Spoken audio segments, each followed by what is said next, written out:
ఏ కష్టముతో, ఏ బాధతో, ఎలాంటి సమస్యతో వచ్చి నీవు కూర్చున్నా, ఎన్నో సంవత్సరాల నుంచి ఈ బాధల నుంచి విడుదల కొరకు, ఈ సమస్యల నుంచి విడుదల కొరకు నేను ఎంతో కన్నీరు కారుస్తున్నాను, దేవుడి ఎదుట ఎంతో కనిపెట్టుకుంటున్నాను. నా జీవిత పరిస్థితుల్లో మార్పు నాకు కనబడట్లా, నా సమస్యలలో విడుదల నాకు కనబడట్లా.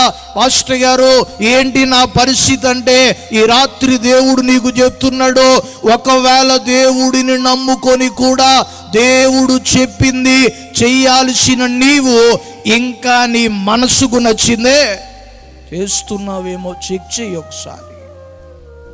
దేవుడిని నమ్ముకున్నా కూడా ఇంకా మనసుకు నచ్చిందే, ఇంకా మనిషికి నచ్చిందే చేసుకుంటూ వెళితే దేవుడిని నమ్ముకొని 50 సంవత్సరాలైనా నీ బ్రతుకు ప్రయోజనం ఉండదు.